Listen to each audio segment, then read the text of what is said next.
The Fugees' Pras Michel is facing up to 20 years in prison after he was found guilty of conspiring to help China influence the US government.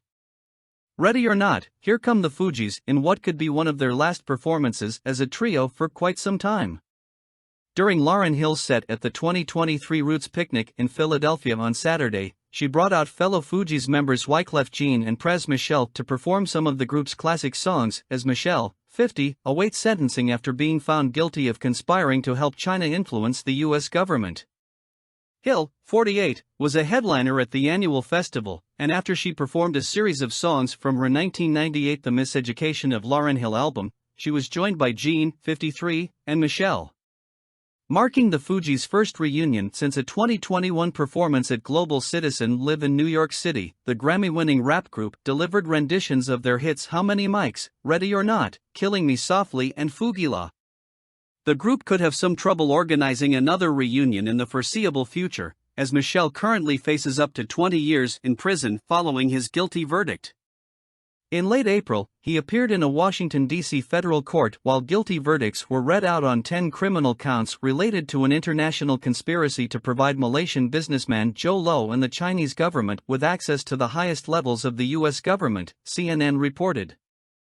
This included attempts to access former presidents Barack Obama and Donald Trump, added CNN.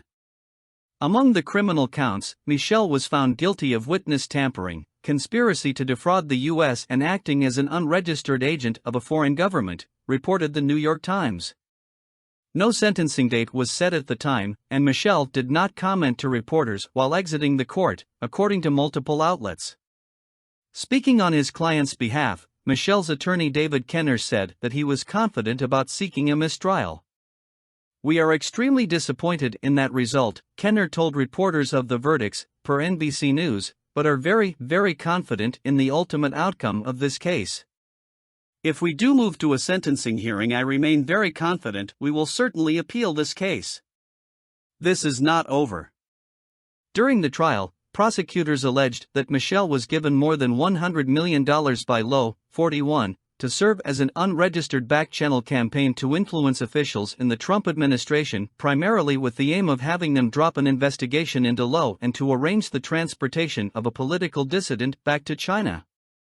Low, who is currently an international fugitive, is suspected of embezzling $4.5 billion from Malaysia's sovereign wealth fund, The Washington Post reported. It is believed to be one of the largest financial crimes ever recorded. Per CNN, Michel previously testified that Low paid him $20 million in 2012 to facilitate a photograph with Obama. Prosecutors also alleged that Michel funneled over $800,000 of Low's money to Obama's campaign via straw donors, the outlet added. Leonardo DiCaprio and former U.S. Attorney General Jeff Sessions were among those who testified in court during Michel's trial, which began on March 30, per the BBC. The Academy Award winner, 48, testified to both his friendships with Michel, whom he said he met in the 1990s, and Low, whom the actor said would invite celebrities to lavish parties around the world, CNN reported. Low allegedly helped finance the Martin Scorsese movie Wolf of Wall Street with money from the Sovereign Fund, added the BBC. He also gifted DiCaprio with Marlon Brando's Best Actor Oscar for On the Waterfront, which the actor willingly returned in 2017 as the Department of Justice ramped up its investigation into the Malaysian's activities, his representatives told People in a statement at the time. DiCaprio is not accused of any wrongdoing and reportedly testified to a grand jury regarding the investigation before Michel was indicted, reported CNN. Today's verdict demonstrates that anyone who engages in unlawful foreign-sponsored efforts to influence American officials, our elections, or the criminal justice system will be brought to justice, Kenneth A. Polite, Jr., an assistant attorney general with the Justice Department, told the New York Times in a statement at the time.